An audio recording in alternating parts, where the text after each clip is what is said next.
Kim o'zini uyini din asoslarining ustiga qura olgan bo'lsa, bu odamning uyida halovat bo'ladi, xotirjamlik bo'ladi, sakinat bo'ladi.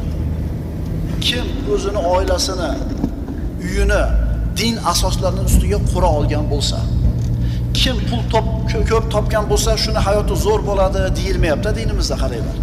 Chunki pul topishni ko'p oz bo'lishligi Alloh taolo peshinasiga yozib qo'ygan rizqqa bog'liq.